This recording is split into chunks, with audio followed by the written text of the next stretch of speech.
Hello, and welcome to our Chapter 9 and 10 review, looking at the development of the Cold War and the spread of the Cold War into Asia.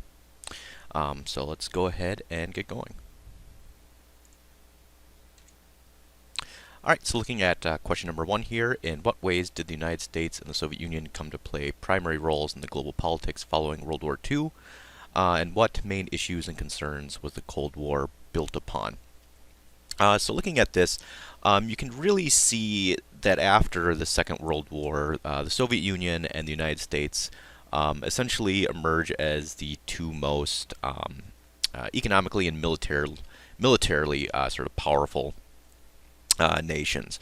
That they had essentially come through that conflict, as opposed to what had previously been Germany, Great Britain, and France, all sort of in that mix. They had all through the process of really two world wars at this point in time, seen their power greatly diminish. In the case of a country like Germany, was essentially completely destroyed immediately following the Second World War.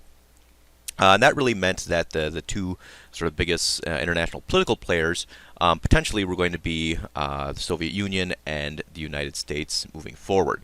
And this is really where you see the seeds of the Cold War starting while the Second World War was still ongoing. You see that there was, obviously before the war even broke out, a lot of mistrust between the United States, which up until that point in time, through the 1920s and 30s, and for most of its history, really, since sort of industrialization had taken over, had always favored a very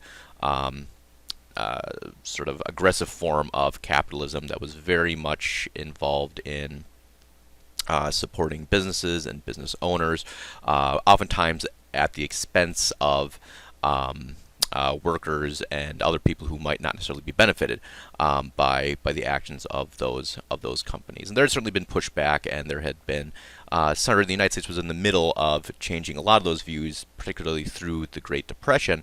But there had been this long-standing hostility and suspicion between the United States and anything that resembled socialism or certainly communism. On the other side, the Soviet Union was, of course, very suspicious of the United States. They felt that their brand of capitalism was very, like I said, aggressive, and was going to try to work to do everything it could to sort of undermine the Soviet Union's interests. And you can really start seeing this playing out during the war, that even though the Soviet Union and the United States had teamed up against a common enemy, they still really didn't trust each other. And for example, like I said, Joseph Stalin during the war really felt that the British and the United States were purposely sort of dragging their feet and not sort of entering and getting a second front established in Europe as quickly as they could. For example, Great Britain and the United States chose to invade North Africa first and go after what had been more sort of British interests, rather than trying to directly alleviate the war in the East, where Russia, of course, was still fighting tooth and nail with Nazi Germany, suffering very high casualty rates. And the suspicion on the part of Stalin and the Soviet Union was that this was purposely done, essentially from the point of the United States and Great Britain kind of saying, well, we don't really like either one of these countries, let them fight amongst themselves and get us, the majority of the losses and casualties out of the way there, and we'll sort of come in and take care of what's left. Now, that's not necessarily true, and there are a lot of other legitimate reasons why there was a lot of meticulous planning that went into the launching of the D-Day invasions and so forth. But the fact that there was already this sort of mistrust between the two, and at the end of last week's lecture, I also mentioned how a lot of the decision-making process towards the end of the war, particularly the decision to drop the atomic bombs on Japan, was really dictated by the United States' distrust of the Soviet Union, not wanting them to have the chance of taking over any more territory in Asia or in Europe, for that matter, before the war was completed, and wanted to sort of, from a political standpoint, bring the war to a very quick conclusion. So you see really the bedrock and the forming of this competition already prior to the end of the war.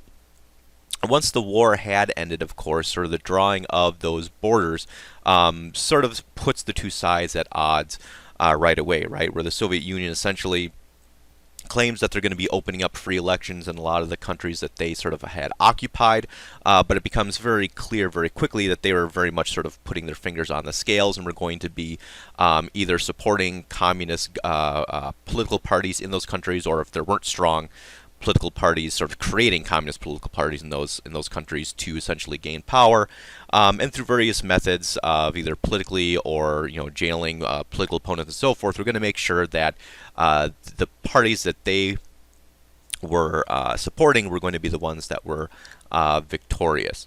So that, of course, creates a lot of tension between themselves and the United States. And we'll talk in a moment about why the Soviet Union decided to operate in that way and some of their idea and thinking behind it.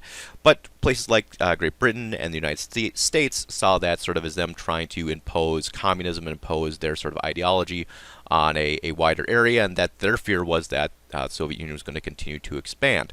From the Soviet Union standpoint, they were very, of course, skeptical of sort of the United States economic expansion. While the Soviet Union was able to conduct some sort of territorial expansion following the Second World War, the United States really saw this as an opportunity to expand economically, to really be in charge of rebuilding of Europe, to form even stronger economic ties between Europe and the United States.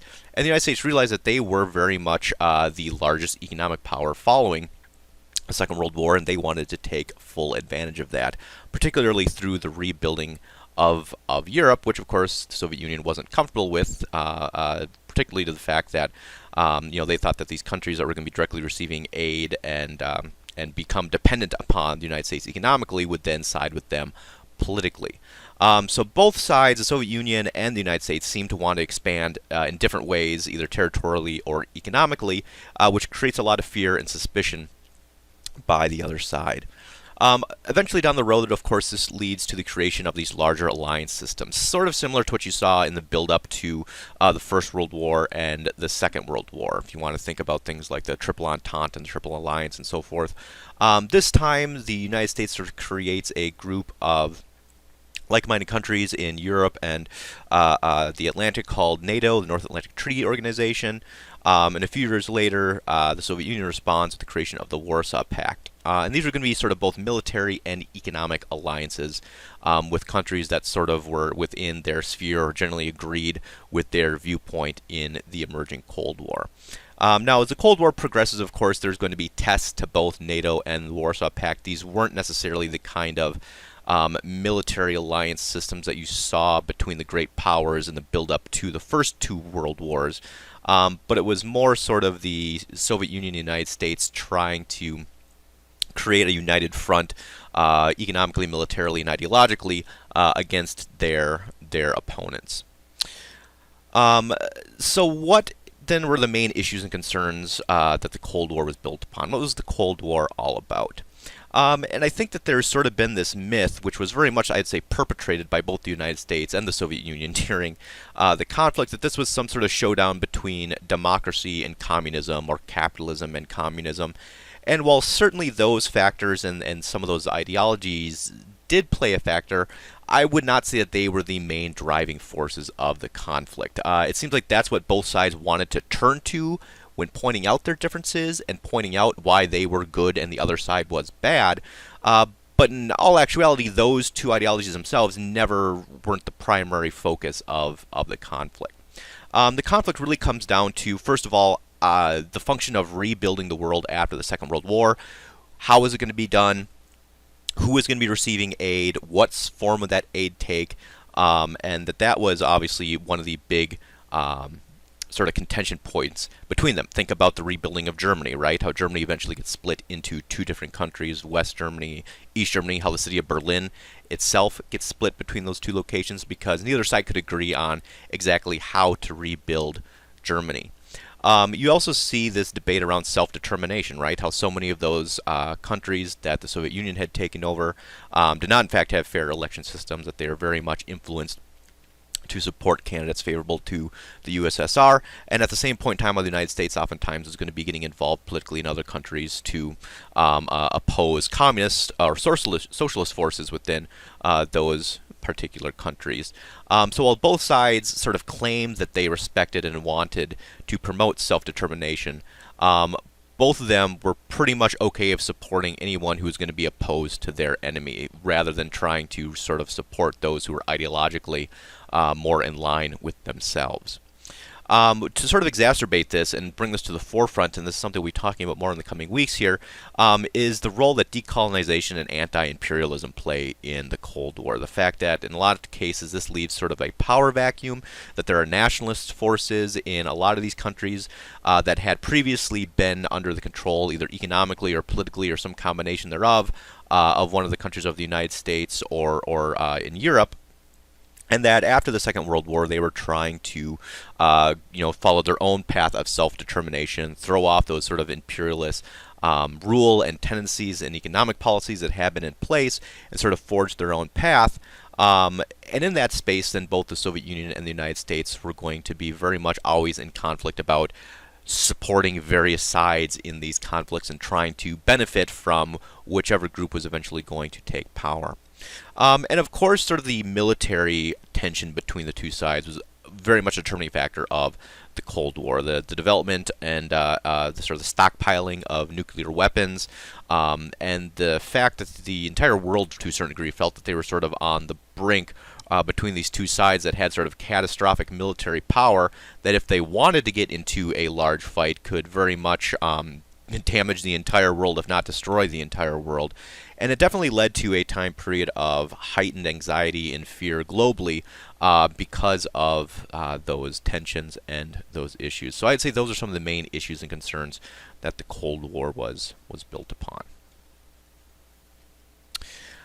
All right, looking at number 2, how did the Soviet Union's quest for security and the United States' efforts at containment come to define the Cold War, and what tactics and strategies did each side use to secure these objectives?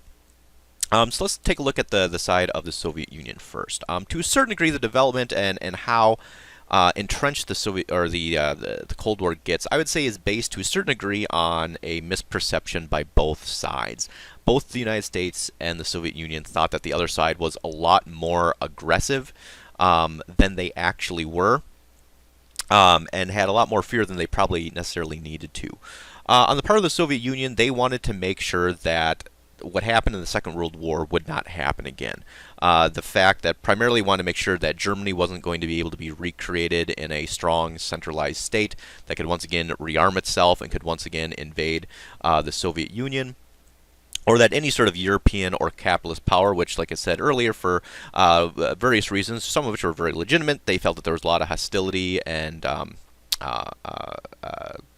antagonism on the side of capitalist countries against the Soviet Union. And just one example that they would oftentimes point to is that during the Russian Revolution, at the end of the First World War, the United States and Britain actually sent military forces in to support the Tsarist regime against them in that conflict, and they felt that these capitalist forces were just sort of waiting for any opportunity to once again sort of come in and try to overthrow their rule and their government. Certainly there's a certain amount of paranoia in there, but I wouldn't say it was completely unfounded. So their main goal in these states that they had conquered, primarily in Central and Eastern Europe, following the Second World War, was to create a buffer zone for themselves, that if there was going to be another attack on their territory, that you'd have to go through these sort of satellite countries before you could actually get to the Soviet Union, where they had a lot of their industry built up, where they had a lot of their, the majority of their population, that it would be a lot harder to invade them if they had sort of these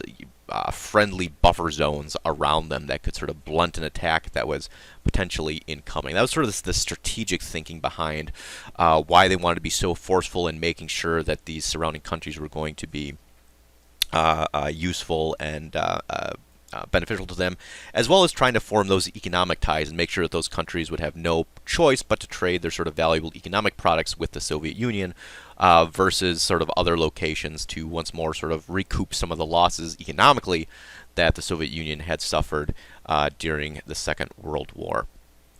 As far as tactics for the Soviet Union, oftentimes this would focus around supporting communist or anti-imperialist nationalist movements around the globe, whether we're in those Eastern European countries, whether it's in Asian countries, African countries.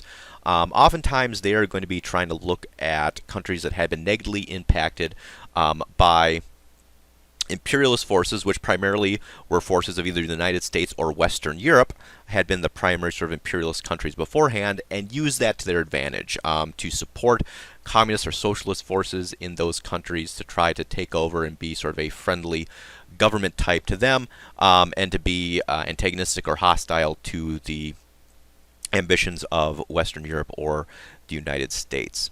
Another big goal of theirs was to catch up with the United States in the sort of realm of industry, realizing the United States sort of had this fantastic economic power that they're able to use and leverage, and that's what ultimately makes the United States so successful in the Second World War, is that they're able to take this sort of large economic structure that they have in peacetime and convert it to a very effective sort of military weapon during wartime, to pump out just an incredible amount of vehicles and arms and technology and so forth. So trying to catch up in industry, in technology, particularly development of atomic weapons and nuclear weapons, which they are eventually, of course, able to do. As well as trying to find ways to balance out sort of the military might that the United States could potentially arm themselves with. So once more, trying to take advantage of those countries that they were able to sort of bring into their sphere, as well as sort of internal improvements to support and boost their own industry, their own technology, and so forth. From the standpoint of the United States, like I said, some of their initial goals was essentially to expand economically. You can see, for example, the Marshall Plan being this sort of rebuilding effort in Europe, where they're going to be lending lots of money to Europe, which they're hoping to eventually recoup those, but also try to sort of stabilize the region to make sure that either fascist governments or communist governments are not going to be as successful in constituting themselves, like which happened after the First World War. Wanting to make sure that there was going to be a level of stability in those countries, while also making sure that they were going to be the ones who were primarily benefiting from the rebuilding process. Of course, they were very fearful that undermining this was going to be efforts by the Soviet Union to switch governments to a communist government type that would not take this aid money, that would not, be willing to sort of play ball with the United States and their trade interests and so forth. And that this idea came up that sort of the Soviet Union, through supporting these kind of revolutions and governments around the world, was going to create kind of a chain reaction, and that if one sort of country falls to communism, other countries around it are going to fall to communism. They called it the domino theory, or the domino effect. That essentially all the countries of the world, particularly those that had previously been either colonies or had not been sort of part of the Western Europe forces, that they were essentially just sort of lined up and just waiting to turn communism, and only through sort of drastic actions by the part of the United States would that be prevented. Hindsight, of course, being 2020, there's lots of flaws that you can find in this type of thinking, but ultimately that is what's going to sort of draw the United States in deeper and deeper into the Cold War, is this idea of trying to prevent this chain reaction from a widespread expansion of communism. So how do they go about trying to do that? Well, it comes down to first articulated by President Truman and the Truman Doctrine, and sort of later broadly determined this idea of containment, and that was to essentially use every means necessary to prevent countries surrounding the Soviet Union from converting to communism. Whether that's economic aid, whether that's military weapons and selling them weapons and increasing their industry and so forth, or whether that's direct military intervention. Trying to do everything you can to make sure that this kind of domino theory, this chain reaction, doesn't ultimately end up happening. The first examples of this are intervening in the Greek Civil War and giving money to Turkey to try to make sure that those two countries are not impacted by communist or socialist governments, and then making sure that they maintain strong diplomatic and economic ties to those countries, that they can sort of continually sort of monitor the political situations in those countries and direct aid and so forth when it's necessary, that they feel, to try to undermine any kind of communist or socialist movements. And ultimately, this means that the United States is going to have to fundamentally change the role that they play on a global level from what they had traditionally done.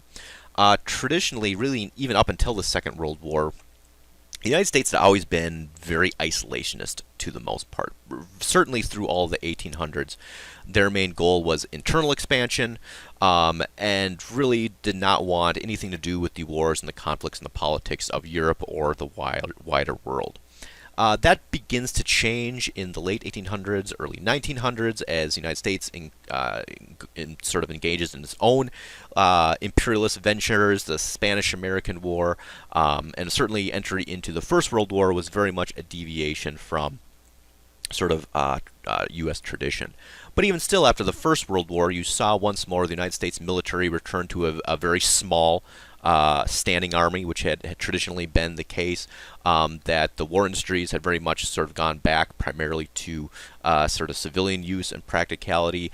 And one of the reasons why neither why Nazi Germany or Japan were overly fearful of the United States in the Second World War, and one of the reasons why they prompted the United States to enter into the Second World War, is because they didn't understand the danger that the United States posed. Because they did have that small army, they did have that tradition of not getting involved. That was sort of poking a sleeping giant to a large degree. Increasingly, the development of the Cold War was prompting policymakers in the United States to, this time after the Second World War, not return to isolationism, not focus only on domestic policy and on domestic economics and so forth, but to increasingly play a large global military role, which had never been the role of the United States prior to the Second World War. You really sort of see this taking form in the National Security Council 68 bill, which is passed, which greatly increases the funding to the U.S. military in what was essentially peacetime. At that point in time, in the late 1940s, early 1950s, there was not sort of an ongoing crisis or war anywhere, but the military funding had not decreased, or essentially was brought back up from where it had been in the Second World War, and was much higher than the United States had ever spent during peacetime. Like I said, the United States traditionally had always had a very small military budget when they weren't actively at war. That completely changes. And if you want to look at the amount that the United States still spends even today on defense spending and military spending and so forth, we are drastically outspending every other country on the planet. And the reason for that dates right back to this time period, that this was really a shift in mentality and a shift in economics in the United States, that incredibly higher percentage of money was going to be going to defense and to armaments and to military, to keep a standing military presence in multiple countries around the world, to have the navies continually sort of active in various places around the world. These were all very different than what traditional U.S. foreign policy had called for, and you really see a monetary commitment in the form of military spending as the result of all this. And that's essentially sort of how both sides are trying to achieve their tactics and their strategies and their objectives as the Cold War is now developing. So the author states, and I think this is a pretty interesting quote, that while the Cold War in Europe never transformed itself into a hot war, it did effectively become a total war using every other means possible. Thinking back to our previous discussion here about defense spending even during peacetime, that's a huge part of this, right? That even though even though neither country was actively at war with one another, they were still in that sort of total war mindset that had been developed during the Second World War, and that was never going away. So what were some of the limiting factors that prevented the Cold War in Europe from developing into a direct military confrontation between the U.S. and the Soviet Union? And instead of guns and bombs, what were some of the other means by which the Cold War was fought? So why it never developed into a larger hot war between the United States and the Soviet Union, even though there were a few times it seemed like that was a potential or likely.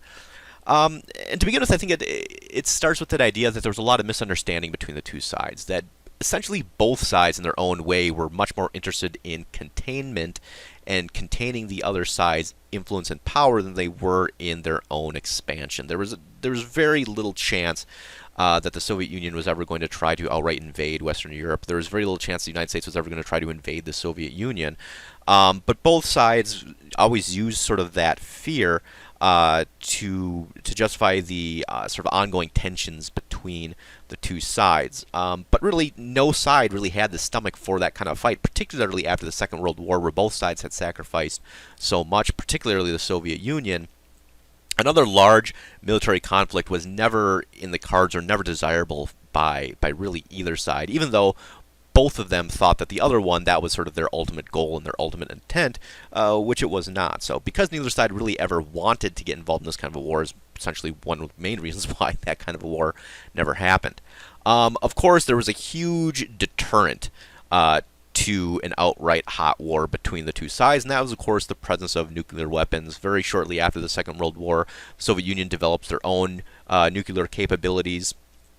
And sort of policies like massive retaliation that the United States had in place, saying sort of if there was any even sort of minor territorial expansion on the part of the Soviet Union, the United States would sort of respond with overwhelming nuclear force.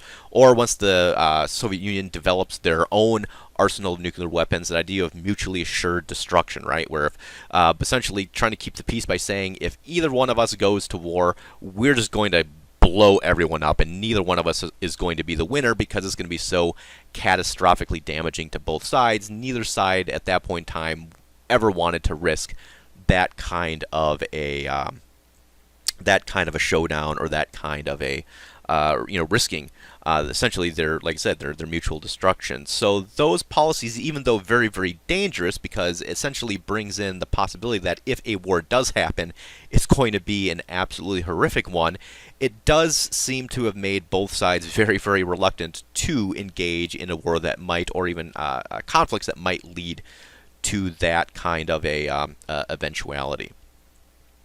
So those, I would say those are some of the main limiting factors on why this Cold War always sort of stayed cold between particularly the Soviet Union and the United States. But like I said, both sides use other means in order to try to influence the conflict. So what were some of those? Propaganda was, of course, one of the main ways that this conflict was going to be fought between the two sides.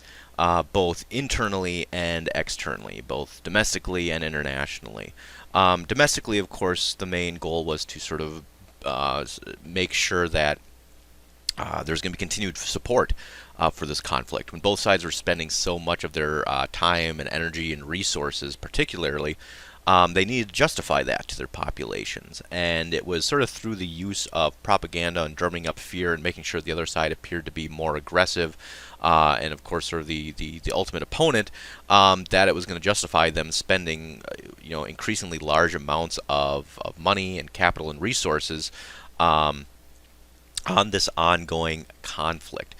So both sides certainly spent a lot of time internally demonizing the other side. You can think of things like McCarthyism in the United States and how, essentially this mindset of trying to create sort of once more like a total war mindset and needing to sacrifice, in case of McCarthyism, even sort of our sort of democratic ideals in order to fight this conflict. It gets pretty scary, and of course, the side of the Soviet Union, they're already essentially an authoritarian government, so it was going to be sort of even easier for them to impose this kind of viewpoint on their populations, since they were going to essentially be sort of the only voice in town oftentimes. Although, we're talking about specifically about the Soviet Union, but it's going to be a more difficult task both for the Soviet Union and for the United States to convince other countries of this fact. And that's really where you see sort of this external propaganda coming into play, where both sides are continually going to trying to be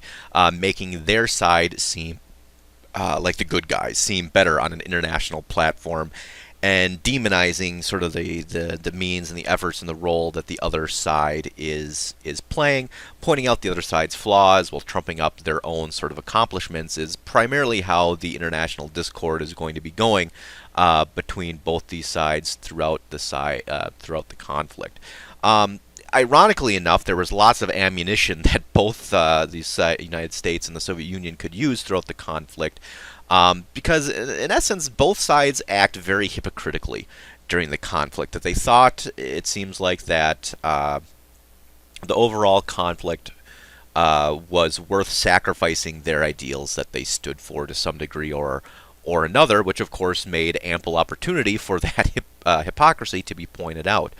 For example, on the part of the Soviet Union, even though they have this dedication to self-determination, this dedication to anti-imperialism and so forth, you see that they are certainly not above interfering in elections that might benefit themselves.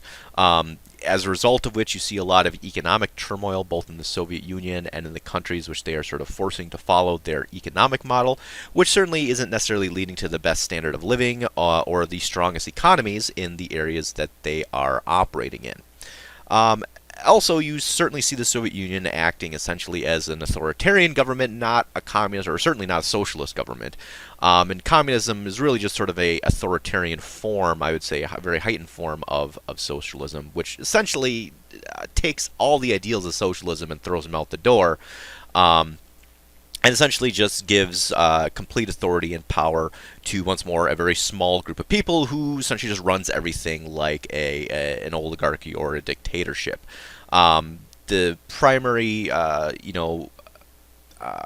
ideology behind socialism of supporting the workers and supporting economic equality or economic essentially taking a larger percentage of income and dividing up and making sure that there are social programs for a large amount of people, that's essentially thrown out in the Soviet Union. If you look at working conditions, for example, for workers in the Soviet Union, they're below the United States. There are no, like what we think of as labor unions or so forth in the Soviet Union. And the workers in the Soviet Union are facing the same things that you saw essentially under unrestricted capitalism, that they are working in very unsafe, unclean working conditions, that they are working a lot of times long, tedious hours, and that the labor movement in the United States ultimately became a lot more effective at getting sort of the workers the life and just sort of the basic human benefits that they wanted than you saw in the Soviet Union. So there's lots of ways you could point out the communism of the Soviet Union and show how it really was not living up to the ideologies that it was founded upon. You could make the same argument for the United States. One of the big problems the United States faces is that they are very much sort of posing themselves as the arbiters of freedom and justice around the world. While certainly at the beginning of the Cold War, they have a huge problem where a quarter of their population, black Americans, are not allowed to vote. They are very much treated as third-class citizens with very few human rights. And the civil rights movement very much takes advantage of the fact that the United States is in this larger global war where they have to start taking a hard look at themselves and realizing, yeah, I mean, the fact that the treatment of black Americans was so horrifically poor completely contradicts everything the United States was trying to say internationally, and pretty much everything they were accusing the Soviet Union of, they were very much guilty of themselves with a large percentage of their own population. Ultimately, one of the reasons why the civil rights movement picks up political steam, even though it was a very sort of divisive internal and social discussion, particularly in really around the country. One of the main reasons it's ultimately picked up is because of how bad it looks on an international level, where all the Soviet Union needs to do to point out the hypocrisy of the United States is show video clips of civil rights activists being beaten and mistreated by the police in the United States to say, hey, the United States is all rhetoric. They don't even believe this for their own citizens. Hugely damaging on sort of an international level.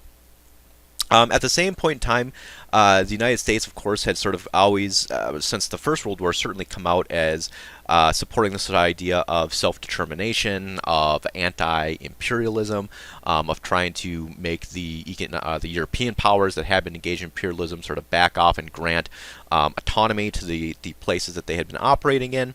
In a number of locations, though, during the Cold War, they completely reversed course on this. We'll be talking more next week about the Vietnam War, and for a long period of time, the United States, after the end of the Second World War, is supporting the French militarily and economically to hang on to Vietnam when the French were just a colonial force there. So completely going against their own rhetoric and their own quote-unquote beliefs in support of imperialist countries very much sort of shows the hypocrisy here of the United States.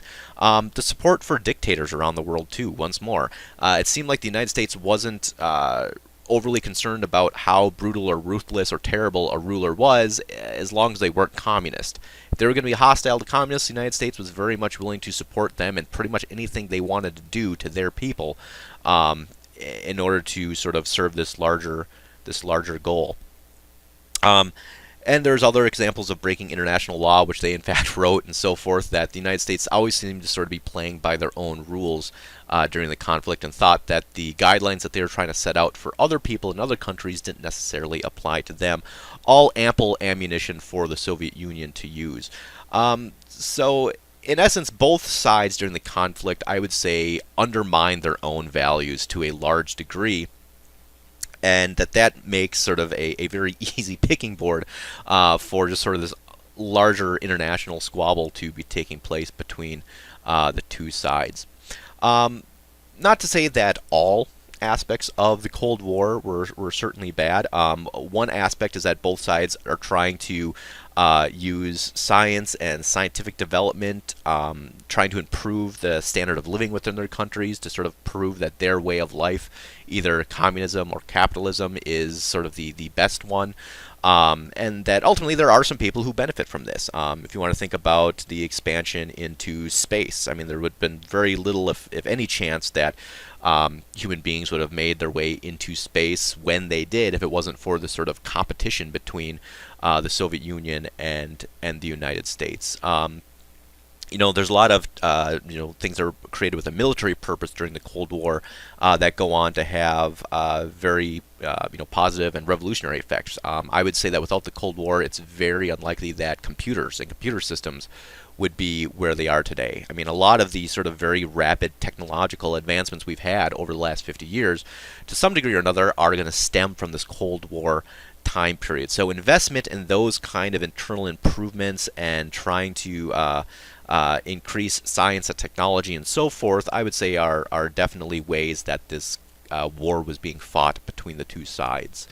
Certainly economic warfare enters into this. The fact that the United States was willing to economically support so many locations around the world and so many governments and so many locations that they would not have in the past, primarily to make sure that they were not going to be in a position where communism was going to be able to take effect, was another way that this was fought.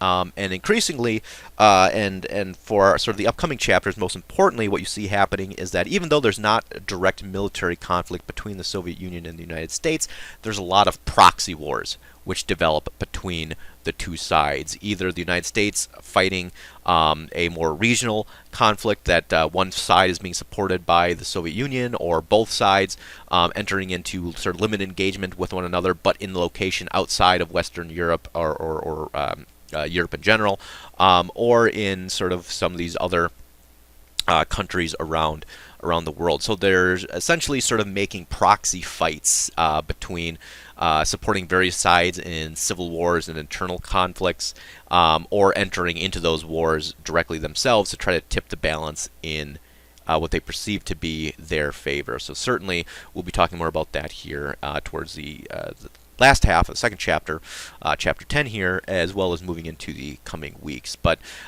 even though there wasn't a hot war and a direct military confrontation between the two sides never occurred, you can still see all these other ways that this conflict was being fought during the Cold War.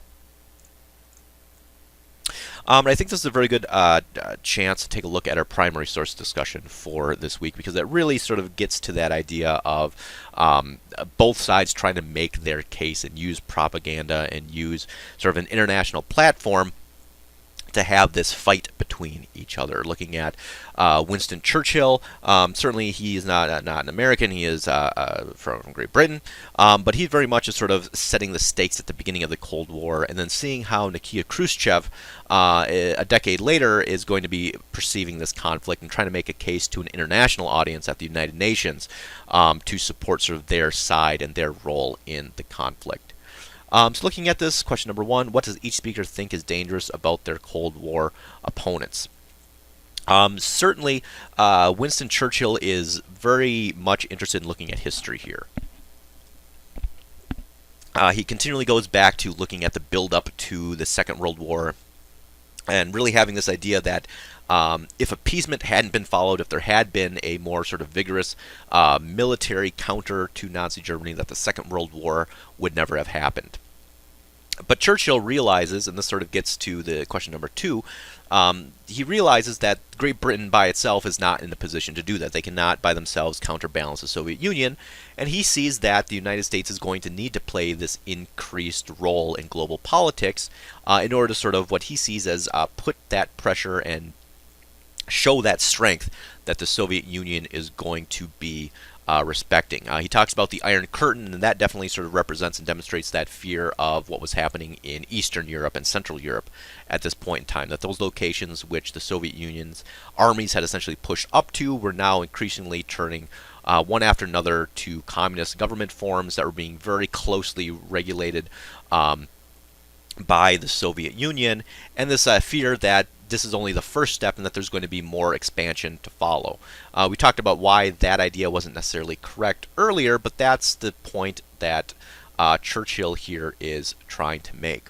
From Khrushchev's standpoint, he's essentially coming at this and saying that what's dangerous about the United States is their sort of link to the sort of traditional imperialist powers and the traditional roles of imperialism.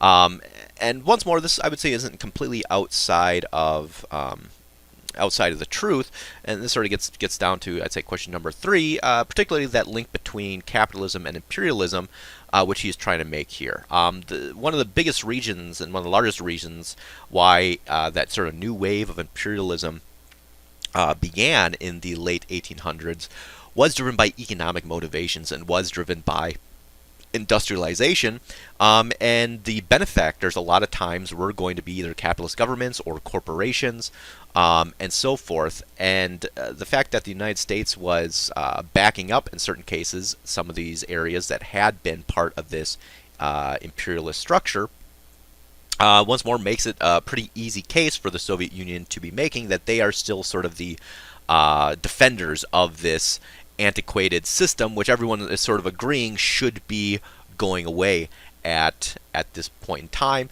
He also refers to the United States spy planes, which were shot down and which were still conducting missions over the Soviet Union airspace. Once more, one of these sort of international laws that the United States had helped set up, which they weren't necessarily supposed to be breaking, but essentially were, points out aspects like that, but certainly trying to paint themselves as the good guys and paint the United States as the ones who were being reactionary, the ones who were trying to prop up this antiquated, brutal system of imperialism, and that they were the real problem here in the world. The Soviet Union just wanted peace. Obviously, we'll get to question number three. I certainly wouldn't say that is entirely true, but that's the way Khrushchev is trying to make it out in his speech here. So we already kind of covered a couple of these in question number two. The purpose of the two speeches: Churchill is trying to encourage the United States to fully engage in the Cold War in a period directly after the Second World War when there still was sort of some question about what role the United States would be playing. He's saying you have to play a very active role if we want to contain the threat and the spread of communism. Khrushchev is applying to the United Nations and is really trying to make one of these propaganda speeches of saying, we're the good guys, our opponents are the bad guys. These are why, with the hope, these are the reasons why, with the hope that there's going to be more international sympathy and support for your side in the conflict. So what portions of the speeches do you see purely as propaganda, and what parts of the speeches do you think reflect legitimate concerns of the U.S. and the USSR? I thought a lot of people had very good and interesting takes on this question. And it really kind of comes down to, I would say, the underlying fear behind both of them, like I said earlier, was somewhat unfounded. But there certainly are practices that are being put into place that you should be concerned about. Churchill has every right to be concerned about how those elections are being run and manipulated in Eastern Europe. Soviet Union has every right to be and point out that the United States is very much sort of undermining their own values in the support of imperialist systems and how they're sort of breaking the international rules and laws with spying on the Soviet Union. I would say that's certainly within their right. I'd say Churchill certainly is using the idea of the spread of communism as being certainly sort of overblown this idea that all the communist countries are going to band together into one sort of super communist faction. And we'll be talking a little bit about this in just a moment here with the role that China plays in the Cold War. But that fear that the West, the United States and their allies had, that all these communist countries were going to sort of combine themselves together with sort of one brain and operate together, that never happens. As time goes on, there becomes almost just as much conflict between communist countries as there are between communist countries and non-communist countries. That there are a lot of factors of nationalism and regionalism and so forth that plays much more heavily into how countries and nations actually operate than just whether or not they're communist or not communist or capitalist or not capitalist. That there's a lot of underlying things that are that go into that, which sort of decredits things like the domino theory and this idea of a unified threat that all these socialist or communist countries are going to pose to the rest of the world. For their part, the Soviet Union certainly likes pointing out the shortcomings of the United States, but just sort of pointing themselves as, hey, we've done nothing wrong and everything's fine and peachy over here. It certainly doesn't necessarily carry a whole lot of weight either, as like I said, they were very actively sort of setting up authoritarian governments and running in a very authoritarian way. And even though they're oftentimes establishing themselves as anti-imperialist, in their own ways, they are acting in a very imperialist manner and supporting the factions and the groups that they want to support in these countries as well. In a lot of cases, operating in a very similar manner to how they are criticizing the United States from operating. So I would say, even though there are legitimate concerns on both sides that they're bringing up, neither side is telling the whole story, or they're exaggerating the sort of the threat that the other side might be posing here. All right, going on to question number 4. What role did nationalism, anti-imperialism, and the beginnings of decolonization play in post-war Asia?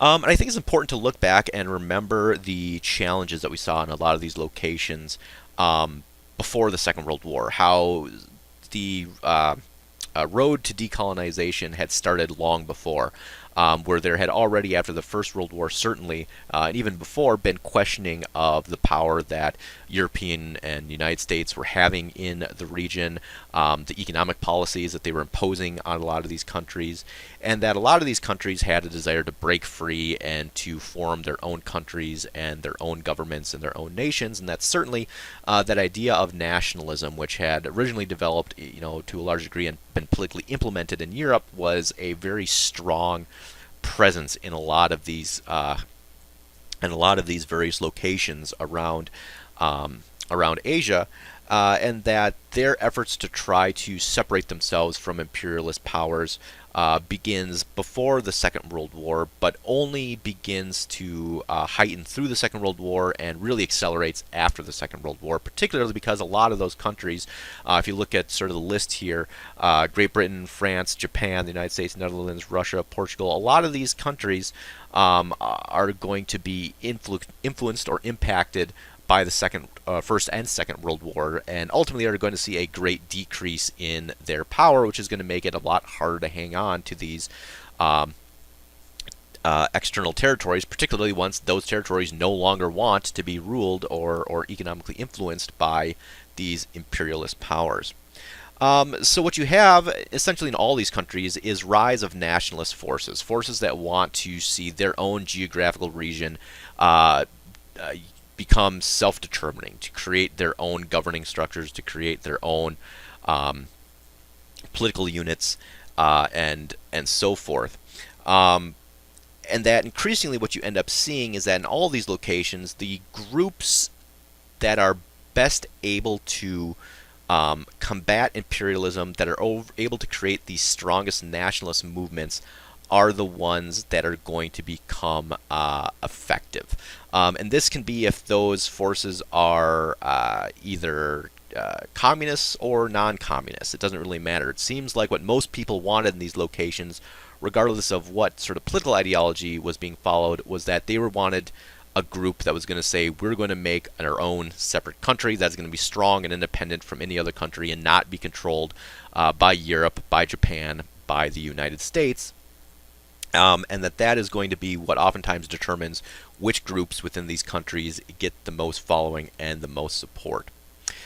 Enter into this sort of the power vacuum that follows the Second World War, how Japan, how Great Britain are very much, how the French are impacted by the Second World War, how their power very much declines in the region, and that's going to give an opportunity for a lot of these nationalist forces in order to come to the forefront and to try to push out imperialists and to try to take over the country, for their own sake and for their own right. And of course, during this process, both superpowers, the Soviet Union and the United States, are going to try to have a hand because they realize that in this power vacuum, it can very easily be swayed to one ideological side or the other, or there could be alliances made between one side or the other, and neither side wants that to be left up to chance. So essentially, both forces in the Cold War are going to be spending a lot of energy, resources, and sometimes outright military personnel to these conflicts in order to try to sway them in their favor. Of course, you see through the process of nationalism in these countries the same problems that began plaguing Europe because of nationalism start taking place here in Asia. Nationalism was a good way to sort of band together to push out imperialist forces. But once that is done, it oftentimes creates just as much internal conflicts as existed before imperialism, if not more. For example, you see in India the sort of religious mistrust and conflict between Hindus and Muslims playing out. And because so much of that idea of nationalism is based around one country, one people, one ethnic group, one religion, and a lot of times these ideals are being put into places where that was never the case before, that they had always been multicultural, they had always been multi-ethnic, they had always been multiple religions operating within them, very much leads to oftentimes conflict, to human rights abuses, to violence, and the same destructive power that nationalism had in Europe and some of the very negative consequences that it leads to there, you see playing out in other locations around the world that adopt and develop this form of nationalism as well. So certainly you can see this push in a broader Cold War aspect, but even internally, just this idea of going to what a lot of people think is kind of a more modern political system of developing this sort of nation state comes with this sort of cost, because particularly in areas like India, there had never been that kind of a political system in place before, and it's going to cause a lot of class, economic, ethnic, and cultural turmoil and tension where there had never existed that sort of tension before, or if that had existed there, had not existed to the exact same extremes as you see once nationalism is spread and comes into play.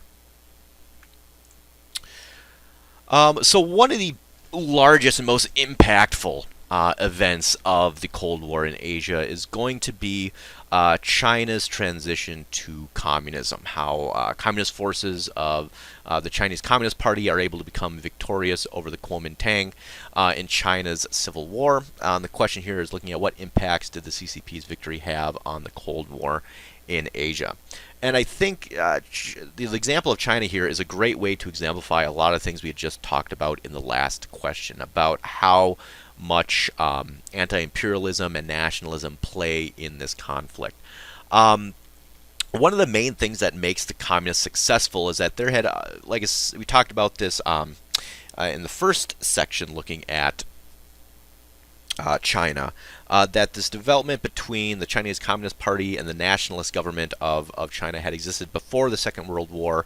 And during the Second World War, China was sort of split between a civil war between the nationalist forces and the communist forces, and both of those forces separately trying to fight against the imperialist forces of the Japanese. The Japanese were actually trying to invade China at the exact same time.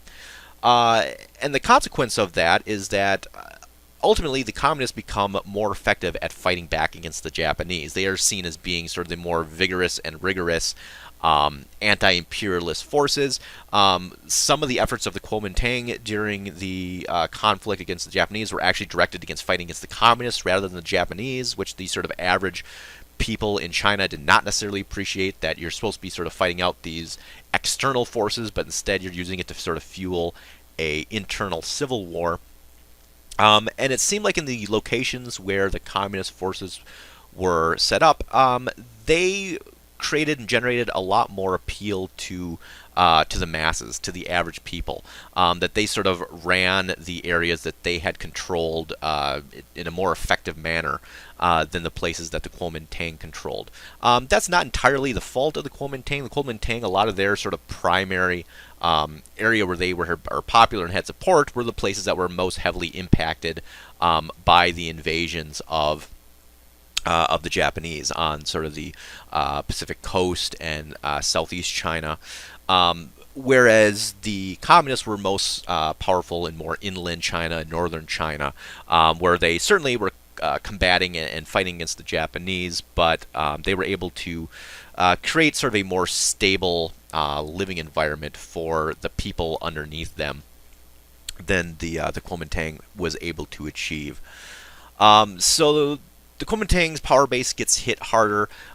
China, or the Communist Party, is perceived as being stronger against the Japanese. They're perceived as being sort of better organizing for the average people of the country. And this all gives a sort of the headwinds to the CCP coming out of the Second World War. That they were able to use those advantages and take advantage of those advantages into the oncoming civil war with the nationalist government and the Kuomintang. And that's ultimately what leads the CCP to gain control and be victorious. That they were able to leverage those advantages, push the nationalist forces and governments off to Taiwan, where they sort of formed their own country, but they still claim to be the legitimate rulers of China, whereas China still continues to be claim that they are the legitimate rulers of Taiwan.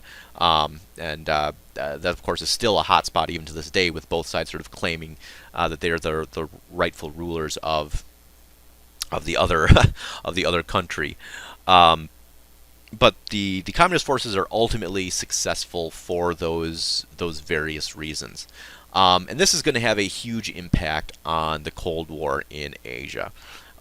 First of all, the United States, it was perceived that they had just let a large percentage of the world's population turn communist, and that there had not been enough done to back up and support the nationalist, non-communist government in China. There was a lot of criticism leveraged against the Truman administration, that they had sort of taken their eyes off of Asia, that they were more focused on Europe than they should have been, and that the real battleground was going to once more sort of be these areas that were in the process of decolonization and anti-imperialism, and that they should have backed up to a larger degree anti-communist forces within the country.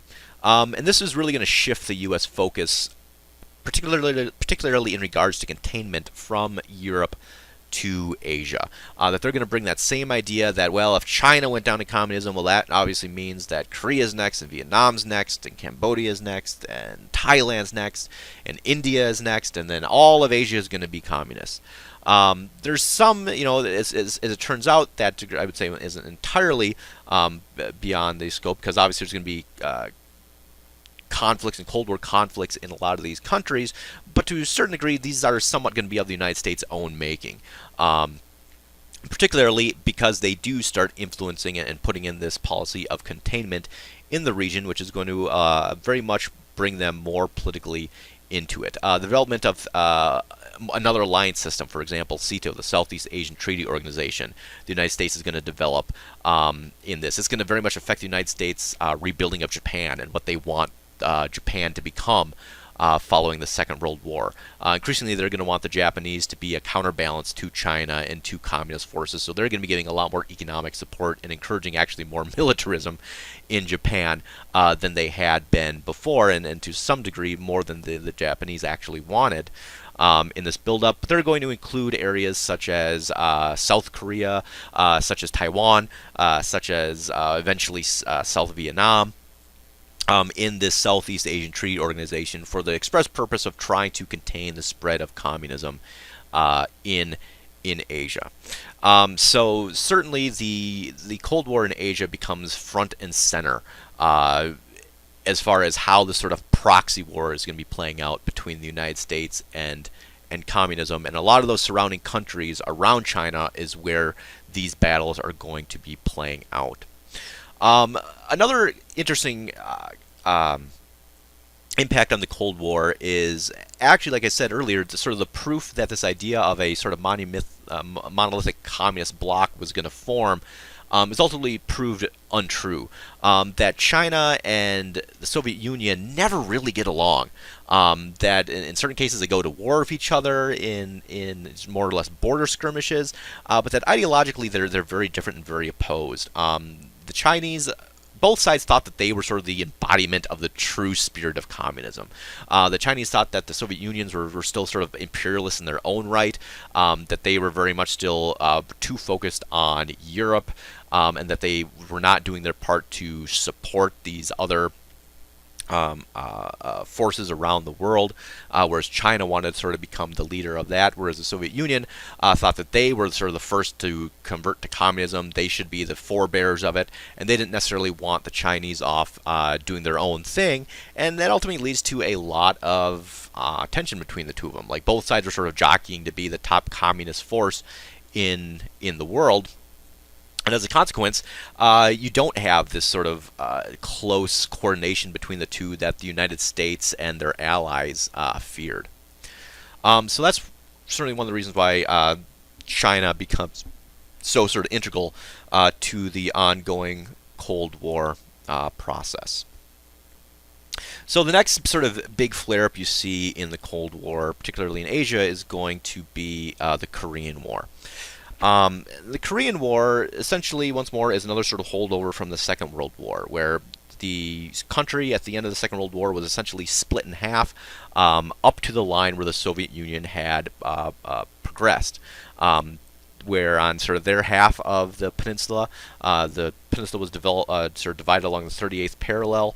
On their half, they supported Kim Il-sung, who was essentially a communist leader and developed a communist government.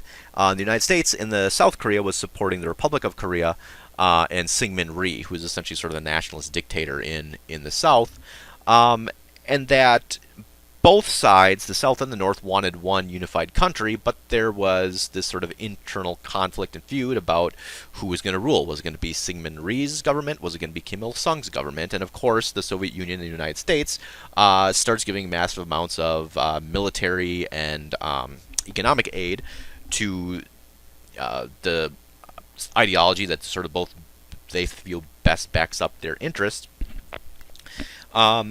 And ultimately leads to both sides entrenching themselves, so that two governments and two different factions become formed, until North Korea attacks and tries to sort of unify the country militarily, and ultimately gets fairly close to doing it. The North Korea ultimately had a larger army, ultimately had a more coordinated army. They were able to fairly quickly take over the majority of the peninsula, and South Korea's government and their forces were sort of hemmed in the very sort of bottom part of the peninsula.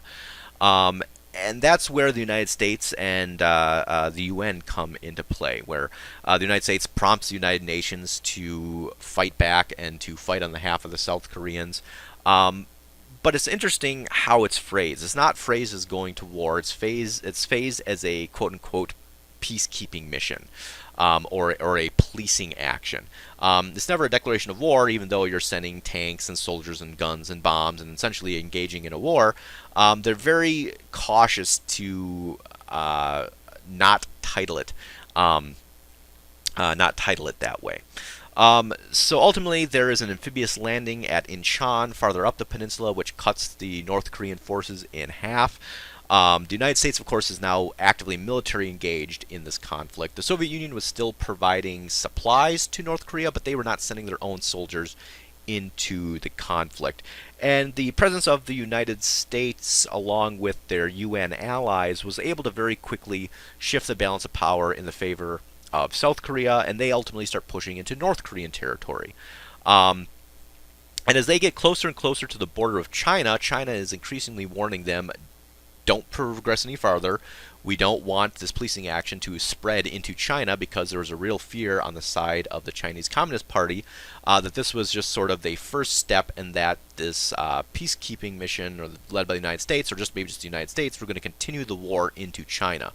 That was an unfounded fear. The United States really didn't have a plan. There certainly were war hawks in the United States government that wanted to use this as an opportunity to overthrow the Chinese government.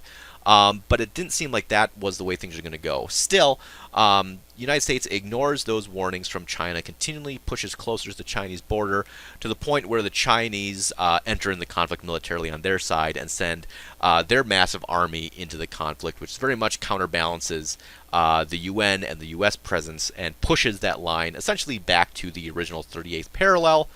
And it sort of devolves into a stalemate from there. Neither side is able to push back or push through the other side. There is more talk about the United States potentially expanding the war into China, since there's arguments that they are now involved in this conflict as well. The leader, Douglas MacArthur, of the invasion is actually removed from power because the president thought that he was becoming too ambitious and wanting to expand the war into Asia, or into China too much. So there were a lot of efforts made to make sure that this wasn't going to spiral into a larger conflict. It was always going to stay regional and contained to the peninsula. Even though China invades, the Soviet Union never gets their soldiers actively involved, outside of a few pilots that they would send in to fly planes and aerial missions and so forth, but not a huge military commitment on the side of the Soviet Union, but certainly supplying the Chinese and the North Korean forces. So all of this, of course, leads to the reestablishment of the border once more about where it started, along the 38th parallel. And I think the Korean War is a really good example of how wars in the Cold War were going to be fought. That they weren't going to be fought primarily weren't going to be fought in Europe. They were going to be fought in these sort of other outlying areas that had once, were going to be sort of coming out of a colonialism or a decolonialism or so forth, and that essentially they were going to be limited in scope, that neither side was going to want to risk a larger military conflict between the Soviet Union or the United States in order to try to become victorious, but they were going to sort of be using these smaller proxy wars as a way of trying to contain the power and spread of what they saw as the other side. Of course, this is just going to lead to more commitment by the United States to the region as well, that they were going to increasingly be supporting governments that were not communist. It's going to be after this time period that their investment in Vietnam is going to increase, and increasingly the United States is going to become embroiled in that conflict, which we'll be discussing next week.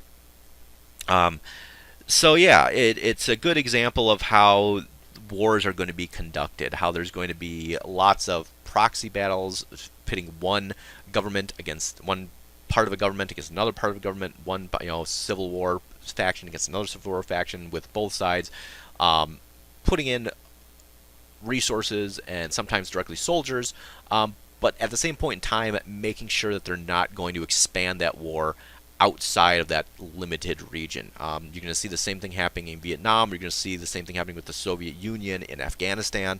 It's going to be these smaller, more regional conflicts and backing up these sort of proxies.